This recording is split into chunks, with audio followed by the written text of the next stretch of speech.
Friends, ఇంట్లోనే మనం సింపుల్గా బిర్యానీ చూస్తున్నారు కదండి ఎలా ఉందో.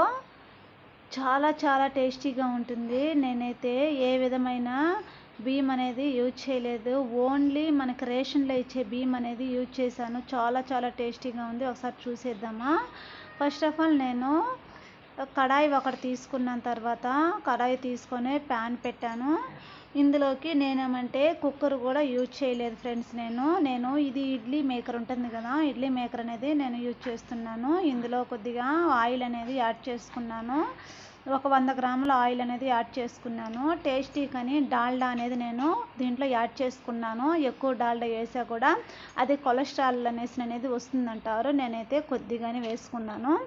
ఈ ఆయిల్లో ఈ డాల్డా అనేది కరిగేంత వరకు బాగా హీట్ అవ్వాలి. హీట్ ఎక్కిన తర్వాత ఆల్రెడీ నేను సన్నగా కట్ చేసి పెట్టుకున్న పచ్చిమిర్చి ఉన్నాయి. పచ్చిమిర్చి, టొమాటో, ఎర్రగడ్డ ముక్కలు అనేది సన్నగా కట్ చేసి పెట్టుకున్నాను. నేను పుదీనా కొత్తిమీర కూడా నేను సన్నగా కట్ చేసి పెట్టుకునేసి ఆల్రెడీ ఆయిల్లో పుదీనా కొత్తిమీర సన్నగా కట్ చేసి నేను నీళ్ళల్లో బాగా అలిచి తనిగా పెట్టుకునేసాను. ఇందులోకి సన్నగా కట్ చేసి పెట్టుకున్న పచ్చిమిర్చి అనేది యాడ్ చేసుకున్నాను. వీటిని బాగా పచ్చి వాసన పోయేంత వరకు బాగా ఏగనివ్వాలి.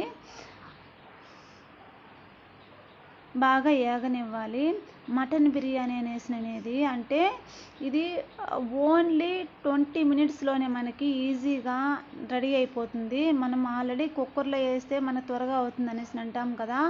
ఏ విధమైన కుక్కర్ అనేది యూజ్ చేయకుండా నేను ఈ ఇడ్లీ మేకర్లోనే చేస్తున్నాను.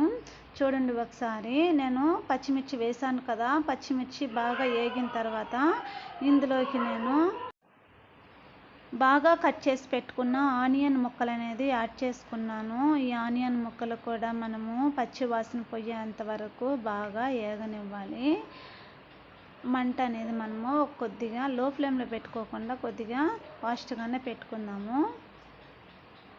బాగా నేను చూపిస్తున్నాను కదా, వీడియోలో చూపించిన ప్రకారం మనము ఈ విధంగా అనేది బాగా దోరగా వేయించుకోవాలి ఫ్రెండ్స్.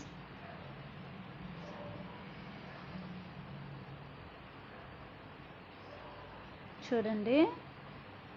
తర్వాత నేను ముందుగా కట్ చేసి పెట్టుకున్న టొమాటో ముక్కలు అనేది యాడ్ చేసుకున్నాను. ఇందులోకి ముందుగా నేను కొబ్బరి, అల్లము, ఎల్లుల్లిపాయలు బాగా మిక్సీ పట్టినటివి ఆ మిశ్రమాన్ని, ఈ మసాలా అనేది నేను ఇందులోకి వేసుకున్నాను. ఇది కూడా పచ్చి వాసన పోయేంత వరకు బాగా వేయించుకోవాలి. ఇది దోరగా వేగిన తర్వాత ముందుగా కట్ చేసి పెట్టుకున్న టమాటో ముక్కలు అనేది ఇందులో వేసుకోవాలి. టమాటో ముక్కలు కూడా పచ్చి వాసన పోయేంత వరకు బాగా ఏగనివ్వాలి. ఇందులోకి నేను తగినంత ఉప్పు, పసుపు అనేది యాడ్ చేసుకున్నాను ఫ్రెండ్స్. నేను ఉప్పు, పసుపు వేసుకోవడం వల్ల త్వరగా అనేది మనకి బాగా మగ్గుతుంది టొమాటో అనేది. ఇందులోకి నేను ముందుగా కట్ చేసి పెట్టుకున్న పుదీనా, కొత్తిమీర అనేది యాడ్ చేసుకుంటున్నాను. చూడండి ఒకసారి. ఈ పుదీనా, కొత్తిమీర కూడా మనము పచ్చివాసన పోయేంత వరకు బాగా దూరగా ఈ ఆయిల్లోనే మనము బాగా మగ్గనివ్వాలి.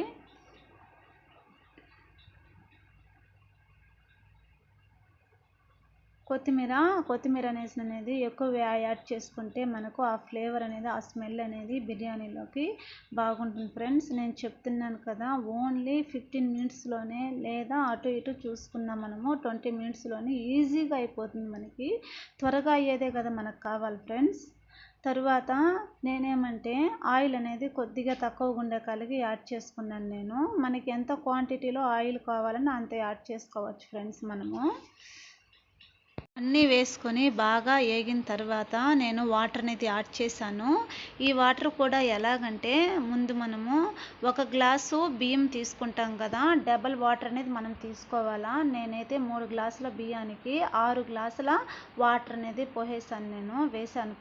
పోసిన తర్వాత బాగా ఉడకనివ్వాలన్నమాట. నీళ్ళని ఉడికిన తర్వాత మనము ఇందులోకి ముందుగా మనము బియ్యం అనేది నేను 3 గ్లాసులు తీసుకున్నాను కదా, ఆ బియ్యాన్ని బాగా కడిగేసిన తర్వాత ఆ బియ్యాన్ని ఇందులో యాడ్ చేసుకుంటున్నాను.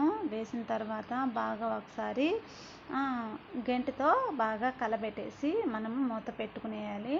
ఇప్పుడు మంట అనేది మనము అట్లా లో ఫ్లేమ్లో కాకుండా మరీ ఎక్కువ డీప్ అనేది యాడ్ చేసుకోకూడదు. మంట అనేది మీడియంగానే మనము మంట యాడ్ చేసుకోవాలి, పెట్టుకోవాలి.